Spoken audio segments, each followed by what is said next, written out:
Bueno, buenas tardes a todos y todas. Nuevamente les pedimos disculpas por los inconvenientes técnicos que tuvimos y además un expositor se desconectó en el momento que estuvimos con los problemas técnicos, así que estamos intentando reconectarnos.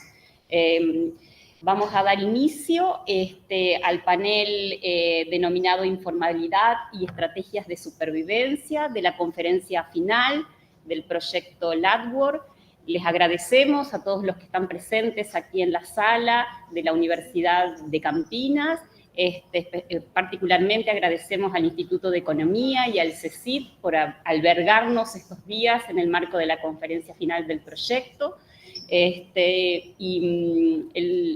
panel que nos convoca refiere particularmente a una larga tradición de estudios en América Latina, que se viene desarrollando particularmente desde de finales de la década del 70, enfocada sobre todo en dar cuenta de la vida cotidiana, de los excedentes poblacionales, del excedente de fuerza de trabajo, como ha denominado otra de las tradiciones de pensamiento de la informalidad a estos grupos poblacionales. Fundamentalmente el enfoque de las estrategias de supervivencia combina o anuda, podríamos decir, una serie de factores o una serie de elementos importantes y centrales que hemos venido discutiendo en el abordaje de la informalidad laboral a lo largo de estos días y seguiremos mañana todavía trabajando en estos temas. El abordaje fundamentalmente es un abordaje que anuda no solamente las estrategias desde el punto de vista de la cotidianidad de los hogares, como lo ha hecho a partir de las categorías de unidad familiar, de estrategias familiares de vida, sino que también es un enfoque que ha permitido de alguna manera introducir el componente de género, la dimensión de género en el análisis y por otro lado también ha hecho foco en el lugar del Estado en esas estrategias de supervivencia, de diferente manera, ya sea a través de las prácticas clientelares que lleva el Estado adelante y también a través de las transferencias de ingresos hacia estas poblaciones. Y también es un enfoque que le ha dado particular relevancia a la dimensión territorial en el análisis de la informalidad laboral. Hoy, tal como les decía, tenemos un panel un poco reducido porque una de las expositoras ha dado positivo de COVID recientemente y estamos intentando solucionar un problema técnico con otro de los expositores. Para no seguir haciendo esperar a uno de nuestros expositores que sí está aquí y está conectado, le damos la bienvenida a Javier Aullero. Javier está conectándose desde Estados Unidos. Javier es argentino, hace muchísimos años que trabaja en Estados Unidos, ahora particularmente en la Universidad de Texas. Su trayectoria de investigación anuda la problemática de las poblaciones urbanas marginales desde un enfoque etnográfico y dándole relevancia también a la mirada del lugar del Estado en esas tramas particulares territoriales. Javier es autor de La política de los pobres, Pacientes del Estado, Vidas beligerantes y Zona gris. Para no hacerlos más esperar, tanto a nuestros expositores como a todos los que nos están escuchando, ya sea presencialmente aquí en el auditorio como online, le damos la bienvenida a Javier, le agradecemos una vez más por haber aceptado la invitación del proyecto LADWORK en participar de este panel y le damos la palabra. Bueno, muchas gracias. ¿Me escuchan bien? Sí. Bueno, gracias por la invitación quería empezar contando una breve historia que es una especie de representación, de encapsulación de lo que estamos encontrando y estamos escribiendo en un libro que va a salir el año que viene. Es en coautoría con una estudiante de antropología de Buenos Aires, y el libro se llama, y después voy a elaborar un poquito sobre el título, el libro se llama ¿Cómo siguen sobreviviendo los marginados? Y la historia es más o menos esta. Hace 15 años, Vanessa, de 32, y Cristian, de 34 están en pareja. Tienen 3 hijas, Melanie, de 14, Uma, de 8 y Byron, de 3. En el año 2018 se mudaron al asentamiento de La Matera, cuya ocupación ocurrió en el año 2000. Este asentamiento está ubicado en el sur del conurbano bonaerense, la zona metropolitana que rodea la capital federal. Se mudaron cuando falleció el abuelo de Cristian y les dejó la casa a ellos. Hasta entonces, los 5 vivían en un espacio muy reducido en el segundo piso de la casa de la mamá de Cristian, en un barrio aledaño que se llama El Tala, también originado en una toma de tierra en los años 80 esta vez. Don Javier era uno de los ocupantes originarios del asentamiento.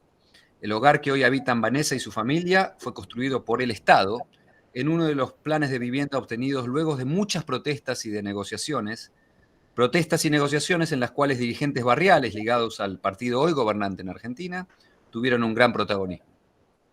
Entonces, el primer punto que quiero hacer es que Vanessa y Cristian hoy no tienen gastos ni de alquiler ni de hipoteca, gracias a la acción colectiva, a la intermediación política y a la respuesta estatal a ambas.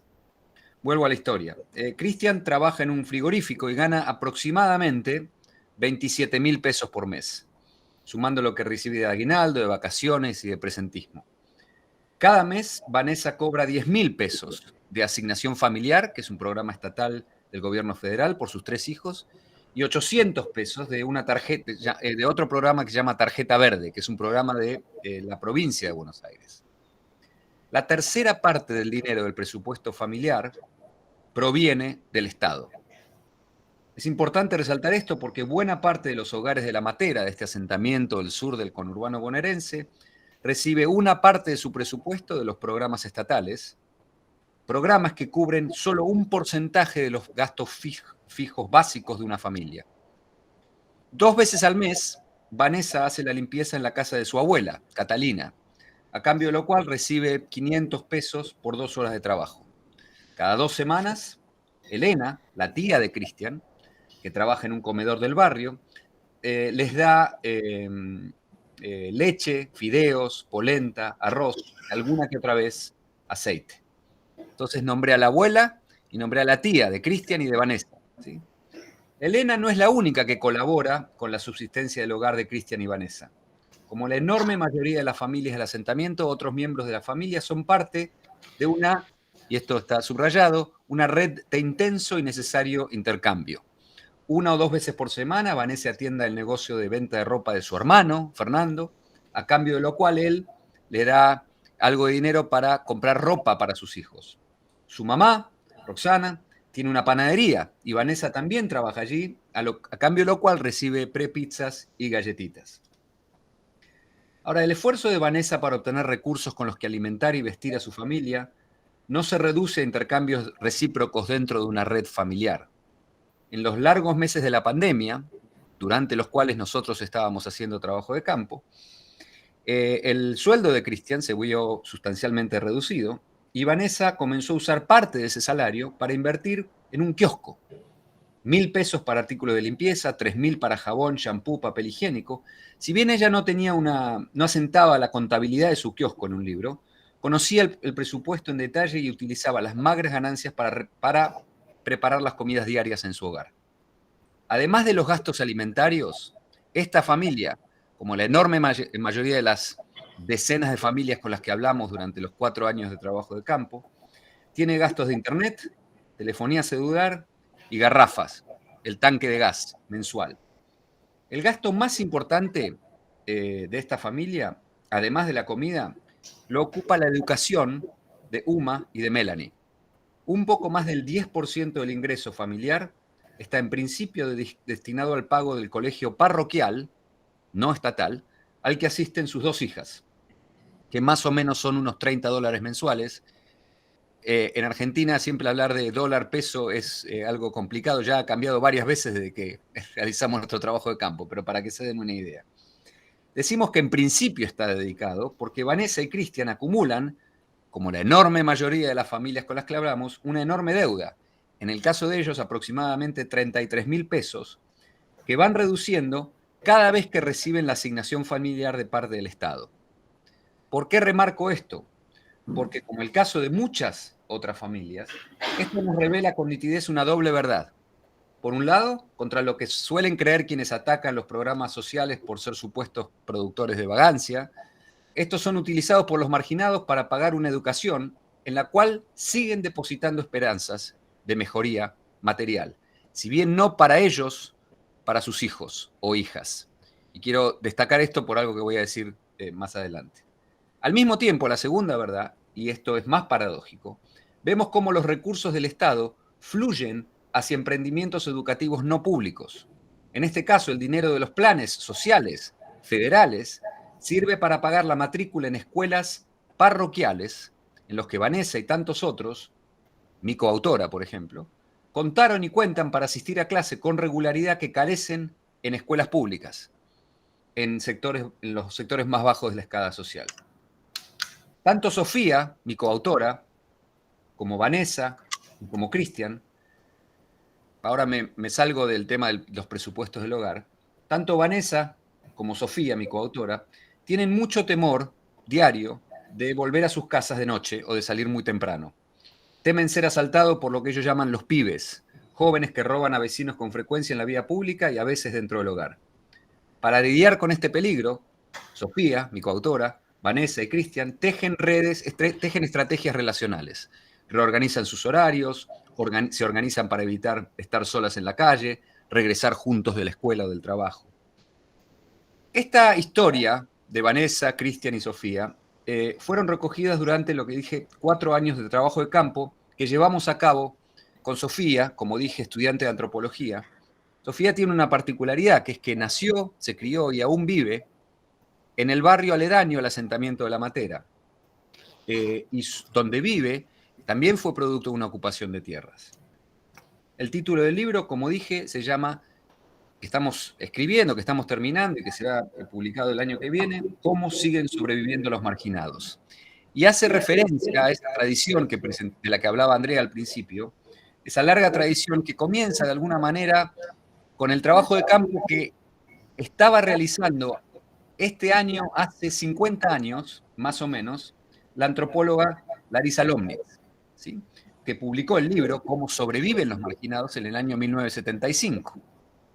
Ese mismo año, o el año anterior en realidad, otra antropóloga, Carol Stack, escribía Old Our King, un libro muy similar en el esfuerzo intelectual al de Larisa Lomnitz.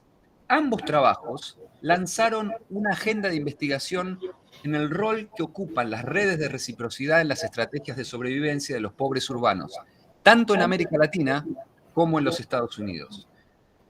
Como bien decía Andrea, medio siglo después, esa agenda de investigación sigue teniendo mucha vitalidad. No quiero presentar mucho del material etnográfico que tenemos, pero quiero presentar un par de lecciones tanto sustantivas como metodológicas que se desprenden del estudio granular, y por eso comencé a propósito con esta historia muy micro. Es un estudio granular que le presta mucha atención a los presupuestos, a quién se relaciona con quién, a cómo hacen para sobrevivir día a día, antes, durante y después de la pandemia, los sectores más marginados de Buenos Aires. ¿Cuáles son las lecciones metodológicas y sustantivas que aprendimos? En primer lugar, y esto no creo que sea mucha novedad para nadie, es que los habitantes de la periferia urbana siguen siendo bricoladores. Para sobrevivir cuentan con familiares, con vecinos, con dirigentes barriales, llamados en el caso del conurbano bonaerense punteros, y con funcionarios estatales.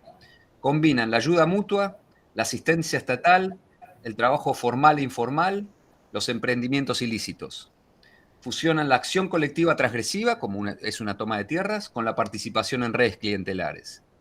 En esa trama hay relaciones tanto horizontales como verticales, relaciones de cooperación y de ayuda mutua como relaciones de explotación y manipulación. Hay relaciones de reciprocidad, pero también hay relación de intercambio desigual. Pero además de esta caracterización objetiva del tipo de relaciones que sustentan las estrategias de sobrevivencia, como etnógrafos nos tenemos que hacer la pregunta es cómo estas relaciones, tanto horizontales como verticales, de dominación o de cooperación, son vividas, entendidas, experimentadas por quienes participan de ellas. Si solo hubiésemos realizado trabajo de campo etnográfico, nos hubiésemos perdido de vista la centralidad que tiene aún hoy la acción colectiva transgresiva, disruptiva, y las redes de patronazgo como parte de las estrategias para obtener tierra y vivienda, como parte de las maneras en que se resuelven los problemas en los sectores populares. También habríamos confundido lo que probablemente hoy sea una pausa en la contienda popular con aquiescencia y resignación. Si solo hubiéramos llevado a cabo una estrategia de investigación histórica, por ejemplo, nos habríamos perdido el papel clave que juega la interacción entre la ayuda estatal, como decía Andrea antes, las redes clientelares y la ayuda mutua en la obtención de sustento. Entonces, la primera lección que se está desprendiendo lentamente de nuestro trabajo de campo es que para aquellos interesados en estudiar la pobreza y marginalidad en otros contextos, no en el caso necesariamente argentino, es que las estrategias de supervivencia necesitan ser examinadas tanto diacrónica como sincrónicamente, en tiempo presente y a lo largo del tiempo. Eso nos permite una visión más acertada del carácter político y de la diversidad de las estrategias. Pero también nos permiten hacer algo que la idea de la noción de estrategia de supervivencia no tiene en cuenta, que es disolver la distinción entre sobrevivir y progresar. Esta distinción no creo que haga justicia a lo que hacen estas estrategias. Incluso en medio de la profunda escasez material, la mayoría de nuestros interlocutores piensan y actúan en consecuencia, no solo en llegar a fin de mes, sino en mejorar sus condiciones de vida. Como dije, sino para ellos, para sus hijos e hijas. Esto demuestra que el esfuerzo, esto es demostrado, por ejemplo, en el esfuerzo que ponían durante la pandemia en no solo actividades académicas, en lugares con escasísima conexión a Internet, hacían malabares para hacer las tareas por WhatsApp, por ejemplo, sino también en el esfuerzo que ponen en actividades extracurriculares. Por lo tanto, las estrategias deben examinarse no solo sincrónica y diacrónicamente, sino cómo éstas se extienden a lo largo de generaciones. ¿Sí? Hay que ampliar la lupa por la cual se las mira. Al final de nuestro viaje de investigación, de nuestra aventura de investigación, nos dimos cuenta de que la noción de estrategia, de sobrevivencia, debería empezar a ser pensada como estrategias de persistencia, porque creemos que estas mejor capturan la dinámica que descubrimos en la investigación de campo. Asegurar la subsistencia material es difícil de varias maneras, todos lo sabemos. Físicamente hay que hacer largas filas, hay que pasar mucho tiempo de espera, muchas veces insoportables. Es difícil emocionalmente, la cantidad de veces que padres y que nosotros mismos vimos cómo padres no tienen más que pan y mate o té para darles de comer a los hijos. Pero también son difíciles moralmente, porque muchos de ellos tienen que hacer contorsiones que cuando tienen que complacer a sus hijos. Por ejemplo, decía que la subsistencia material es tanto difícil física, emocional y moralmente, ¿sí? Sin embargo, ese esfuerzo nunca está, al menos en las prácticas que nosotros presenciamos y reconstruimos, divorciado de los intentos de ser reconocido o respetado como persona o como miembro de una comunidad específica, ya sea de una familia, de un grupo, de un centro de barrio. Este esfuerzo no debe separarse del esfuerzo individual y a veces colectivo por asegurar un futuro mejor. En otras palabras, satisfacer necesidades urgentes, alimentar, sobrevivir, también tiene que ir de la mano con alimentar esperanzas en el futuro, que en la lógica de las estrategias de los más necesitados son irreparables, ¿sí? Inseparables, perdón. Entonces, la segunda lección general de nuestro trabajo de campo. Las estrategias ahora de persistencia tienen que ver con la reproducción material y simbólica, pero notablemente también con la seguridad física. Dada la violencia generalizada en los márgenes urbanos, y de ahí, por eso quería resaltar la idea de que esta gente está con un miedo bastante generalizado, las personas y las familias se las arreglan relacionalmente no solo para obtener cosas, sino para mantenerse a salvo. Creo que necesitamos examinar las formas en que la gente no solo enfrenta la escasez, sino también las estrategias que se dan para confrontar la violencia. Digo esto porque esto cambia la manera en que pensamos las estrategias de sobrevivencia. Lo que quería decir es que cuando uno habla de sobrevivencia, si uno toma la definición literal de sobrevivencia, también tiene que incluir no solo cómo acceder a comida o acceder a vestimenta o acceder a vivienda, sino protegerse de los peligros que lo rodean, la sobrevivencia literal, ¿sí? ¿Por qué me parece que es importante incorporar la preocupación por la violencia circundante a las estrategias de sobrevivencia? Porque al hacerlo, uno ve que muchas de las redes que ayudan a veces con la sobrevivencia, por ejemplo, si un primo participa en la venta de sustancias ilícitas, pueden hacer que la violencia entre a los hogares, ¿sí? Entonces, las redes pueden ser complementarias a la sobrevivencia, pero también pueden ser contradictorias, ¿sí? Y eso me lleva a una última lección general.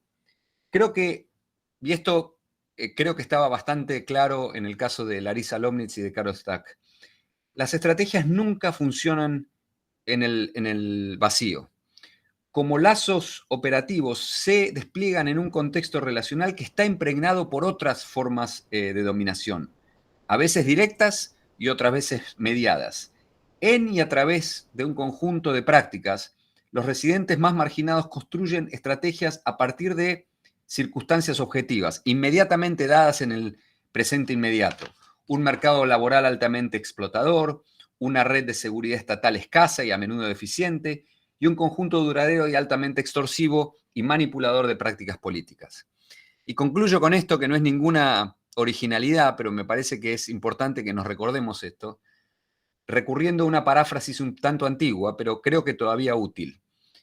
Los marginados elaboran estrategias de sobrevivencia, se involucran en lo que dimos en llamar un bricolaje de subsistencia, pero nunca lo hacen bajo condiciones ni económicas, ni políticas, ni simbólicas de su propia elección. Eso es todo. Gracias.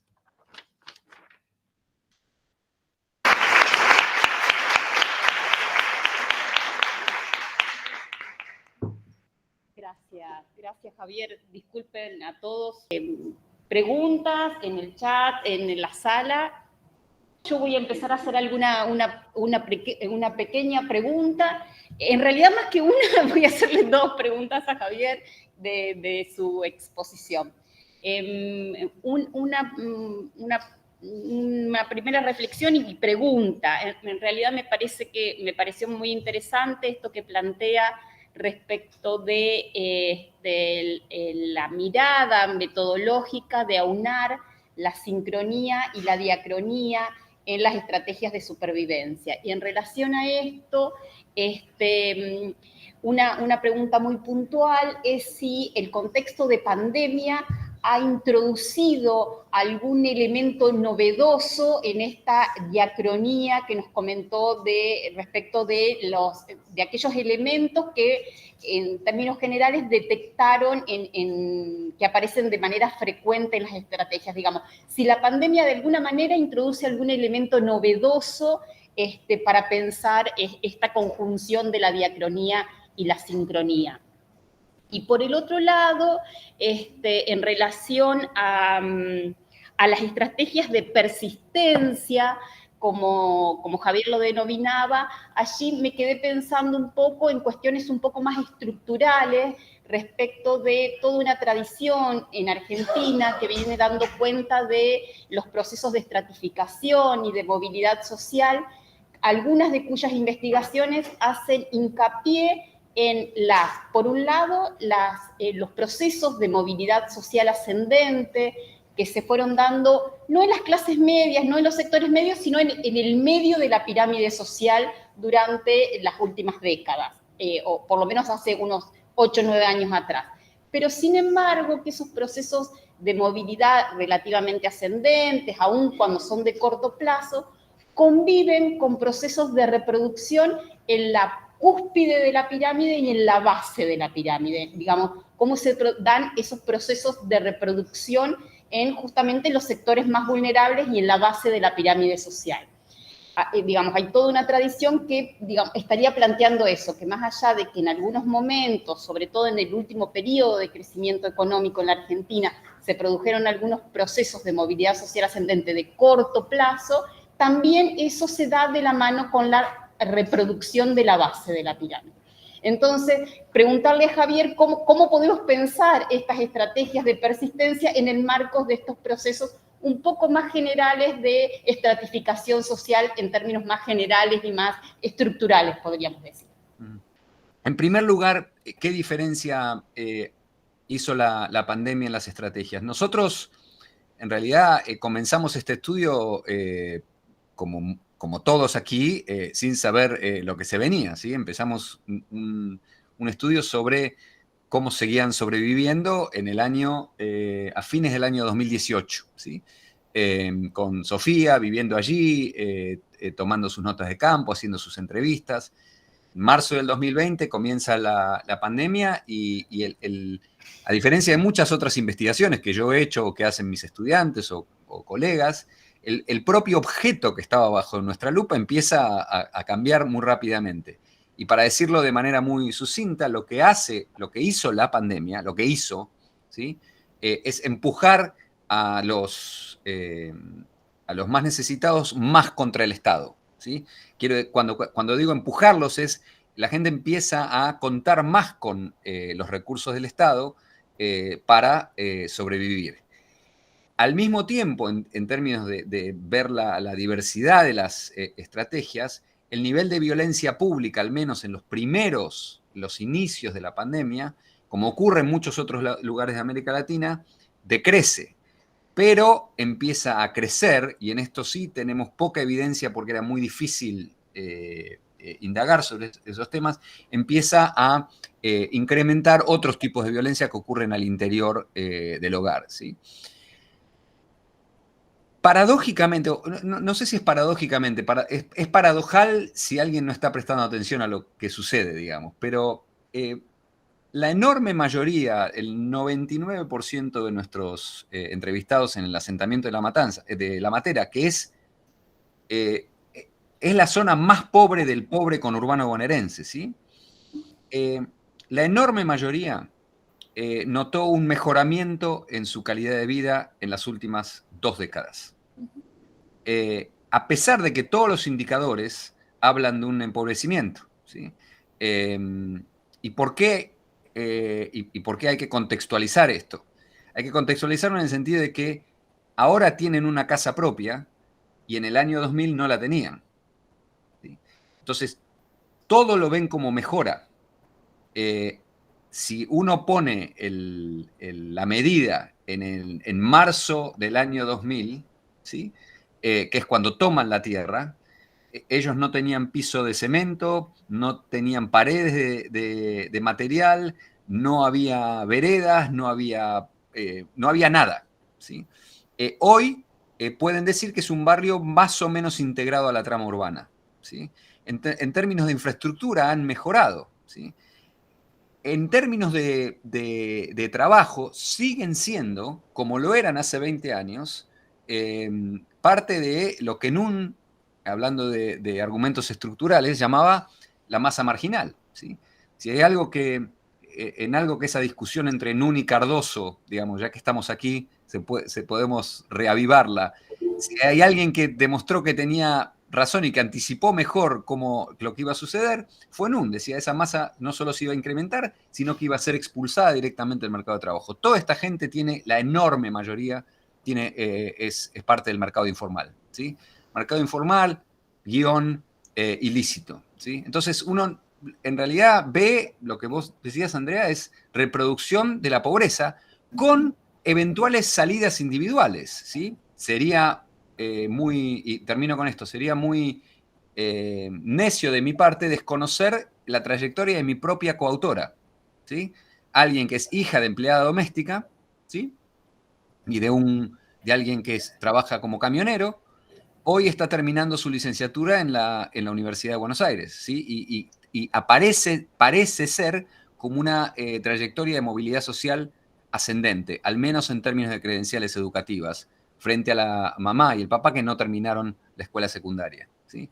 Eso no es representativo del resto de la gente, pero sería ignorar esas pequeñas esas trayectorias individuales. Gracias, Javier. ¿Algún otro comentario, pregunta en la sala? Roberto, por favor. Buenas tardes, Javier, ¿cómo estás? No sé si me escucha bien. Sí, perfecto. Gracias por la exposición.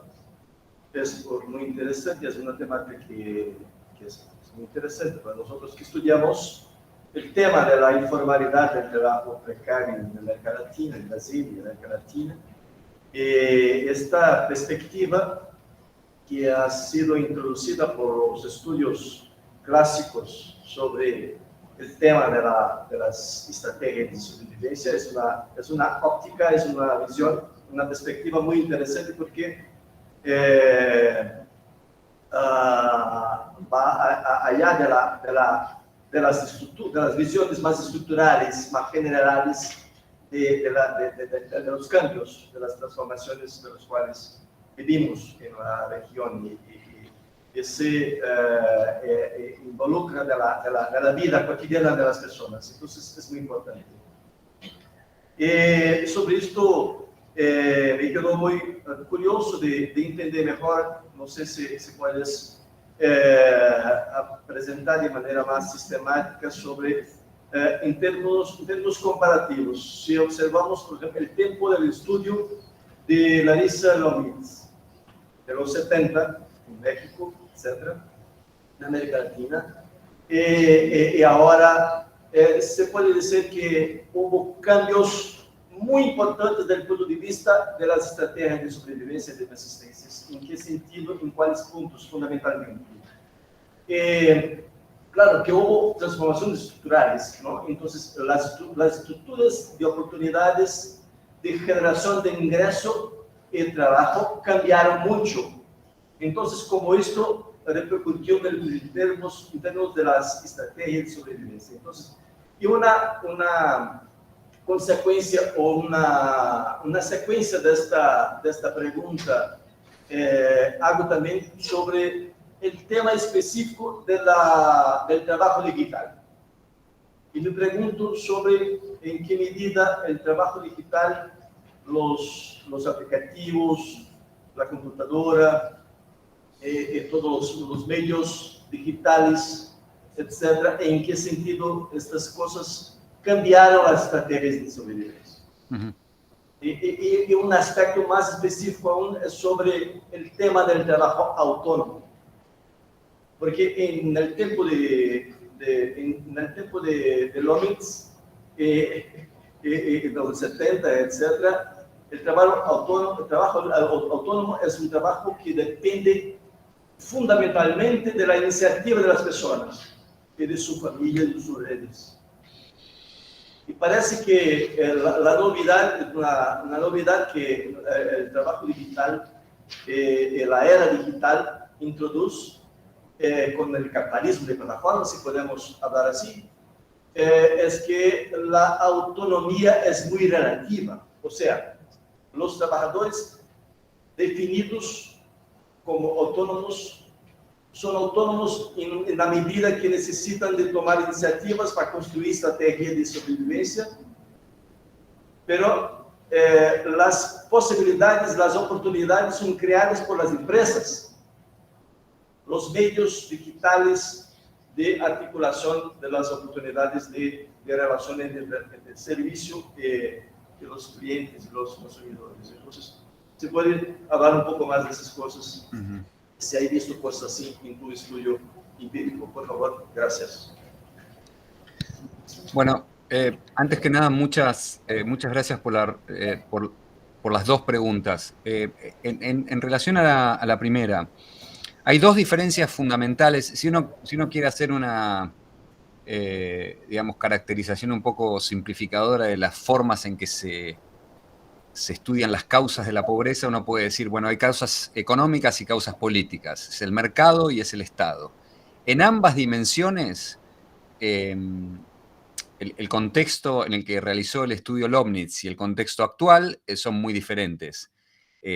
Claro que Lomnitz lo realizó en México y no era Argentina, pero uno puede pensar, por un lado, en un mercado laboral en los años 70 en Argentina mucho más integrado, una clase obrera sindicalizada mucho más potente y sectores que vivían bajo la pobreza de menos de un 3 o 4%. ¿Sí? Hoy estamos hablando de un 55% de niveles de pobreza en Argentina y de altísimos niveles de marginalidad y de desintegración y expulsión de ese mercado de trabajo. Pero me parece que la diferencia fundamental que hay con el contexto de Lomnitz es que en Lomnitz, y ella lo dice hacia el final del libro, en Cerrada del Cóndor, que es el barrio donde realizó su trabajo de campo, no había Estado.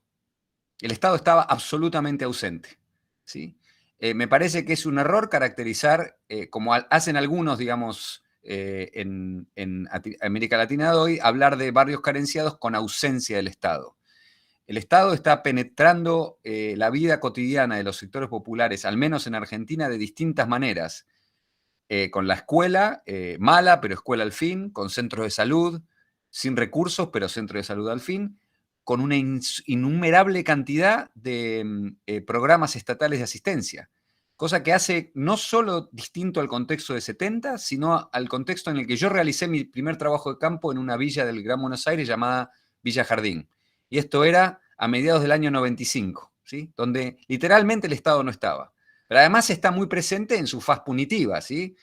Con la policía, en colusión con los traficantes de drogas, etcétera, etcétera. Entonces, ese contexto es radicalmente distinto. Ausencia del Estado y una presencia muy fuerte del Estado. Por otro lado, Lomnitz dice, en Cerrada del Cóndor no existían los caciques, que son los mediadores intermediarios políticos o los llamados punteros en el conurbano bonaerense actual. No existían redes clientelares. Ella dice al final que esas existían en otros barrios pobres de México, pero no en Cerrada del Cóndor. Bueno, hoy esas redes están muy presentes en muchos barrios marginados, incluido el asentamiento donde nosotros realizamos nuestro trabajo de campo. Entonces, tanto en términos estructurales de cómo funciona el mercado laboral, como en términos políticos de lo que hace y deja de hacer el Estado, son contextos muy distintos. En relación a la pregunta sobre la era digital, ahí quizá estemos un poco en desacuerdo, porque la relación con el mercado laboral de esta gente no está mediada por la digitalidad, ¿sí? Estas son empleadas domésticas que los sectores medios no les interesa que limpien su casa por Zoom, son albañiles, son carreros, juntan basura, ¿sí? Donde sí se ve la presencia digital, particularmente durante la pandemia, es las maneras de continuar con la educación de los hijos, ¿sí?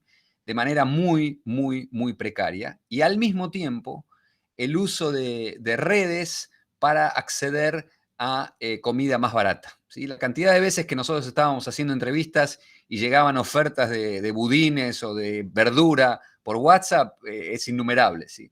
Pero en términos a donde apuntaba la pregunta, que era autonomía y acceso al mercado laboral, esta gente no trabaja desde su casa. Si está en su casa es que no tiene trabajo, ¿sí? Son los que cortan y matan, literalmente. Cristian, cuya historia presenté al principio, es el encargado en el frigorífico de matar al ganado, ¿sí? Literalmente matar al ganado, ¿sí? Y luego transformarle en bifes de carne que ellos no pueden consumir, ¿sí? Una de las cosas, y con esto sí termino, una de las cosas que más nos llamó la atención y que nos tuvimos que contener la tentación de llamar al libro por otro nombre, era la cantidad de veces que la gente durante las entrevistas nos decían que soñaban con milanesas, que aspiraban a volver a comer milanesas de carne, ¿sí? Con tanta frecuencia, esto en conversaciones informales, en entrevistas, aparecía que pensamos en llamarle al libro Soñar con milanesas. Y nos restringimos porque sabíamos en qué terreno ese libro iba a aterrizar. Un terreno, el del lector de clase media, que está poblado de estereotipos, entre los cuales están que los pobres solo se mueven por comida, ¿sí? pero me parece importante rescatar la idea del sueño con milanesas, porque articula la idea de estrategias de sobrevivencia de la que hablaba, que nunca debe ser separada de los sueños por una vida mejor. En este caso representado por las milanesas, ¿sí? La idea de que, lo decía el filósofo Bloch, el principio de la esperanza. Nadie puede vivir sin una esperanza. El tema es que esas esperanzas, y esto tiene que ver con lo que preguntaba Andrea al principio, esas esperanzas muchas veces se ajustan, y esto es un argumento muy burdiano, si se quiere, a las posibilidades objetivas, ¿sí? Entonces ya no estamos tanto hablando de mi hijo el doctor, sino de comer una buena milanesa a fin de mes, ¿sí? Gracias, Javier. Aquí en el chat nos están preguntando si podés repetir, por favor, el nombre del libro de próxima aparición. Si todo sale bien, cosa que uno nunca sabe, tenemos bastante menos control, pero más control que otros, se va a llamar ¿Cómo siguen sobreviviendo los marginados? Y va a salir publicado por Siglo XXI, con suerte, en julio o agosto del año que viene. De cualquier manera, en relación a lo que decía Javier de las milanesas, también tiene unos súper interesantes artículos escritos que tienen el título de Sueño de la milanesa, así que para aquellos que les interese ir adelantándose al libro, también pueden aprovechar esos artículos. No sé si tenemos algún otro comentario. Marcelo, sí.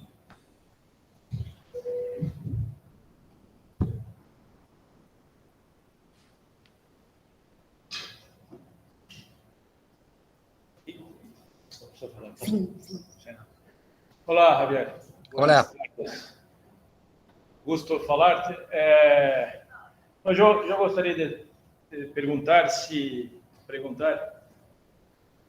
hay una bibliografía que habla de la financiarización de la vida de los trabajadores informales y cómo, yo te pregunto cómo en las estrategias de sobrevivencia entra el acceso al crédito con las fintechs, las facilidades del crédito de corto plazo, si eso está presente, si su trabajo abarca, comprende esta dimensión también de la inserción de las finanzas, ¿sí? Uh-huh. Eso. Yo también sueño con las milanesas, pero no sé si... En realidad, ahora que lo dices, un primer borrador del trabajo, una colega, Mariana Heredia de Buenos Aires, me hizo notar que en realidad las esperanzas de volver a comer carne, en el caso de Argentina, un buen asado, no se restringía solo a lo más bajo de la pirámide social, sino que en sus entrevistas con sectores de medios y medios bajos, esto también aparecía con mucha frecuencia, esto lo quiero hacer notar.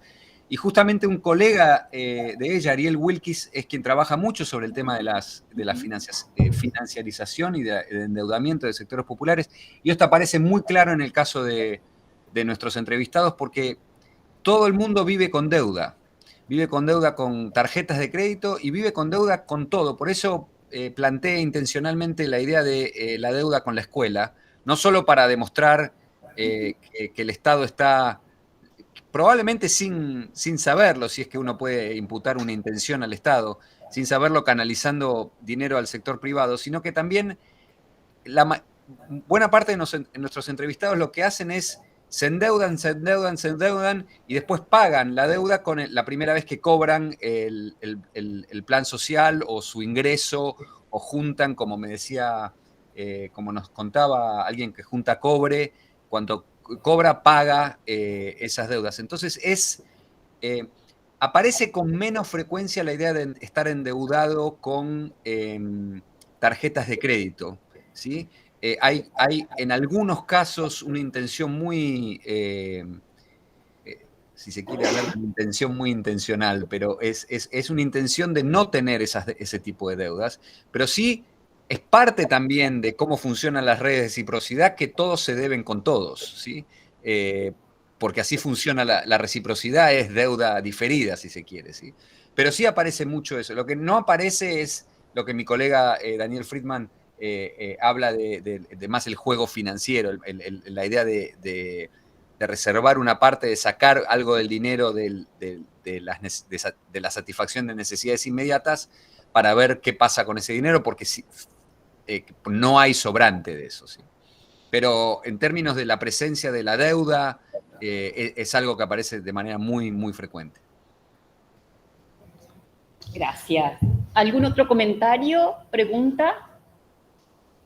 Bueno, si no tenemos otro comentario, entonces lo despedimos. Ah, sí, en el chat, en el chat. Sí, puedo leerlo yo.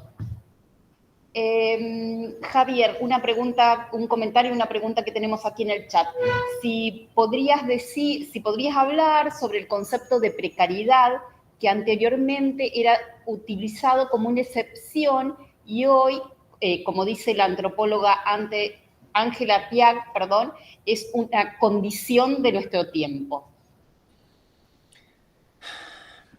Esto daría para una discusión larga que seguramente ustedes han de haber tenido y seguirán teniendo. Hay un artículo muy interesante de Ronaldo Munk, creo, que habla de la dificultad o las limitaciones que tiene la noción de precariado o de precariedad cuando se le intenta, digamos, trasladar desde el centro, desde Estados Unidos o desde Europa, hacia zonas, por ejemplo, de América Latina. Porque en realidad él dice que buena parte de los sectores populares y obreros y que ellos siempre vivieron vidas precarias, salvo los sectores más integrados de clases obreras en algunos países de América Latina. Entonces, esto por un lado. Por otro, diría que las vidas o los sujetos sobre los que yo vengo indagando da cuenta de lo viejo que me estoy poniendo, hace ya un cuarto de siglo, siempre vivieron vidas precarias. Siempre, digamos, tuvieron que vincularse o a la política o, digamos, sobrevivieron con el mercado informal. Yo comienzo a hacer mis primeros trabajos de investigación a mediados de la década de los 90, cuando estábamos viendo los efectos de la desproletarización, ¿sí? Y los efectos de la retirada del Estado. Estamos hablando del año 94, 95, cuando se veía, digamos, esos efectos del neoliberalismo. Entonces, obviamente tiene sus virtudes hablar de precariado o de precarización.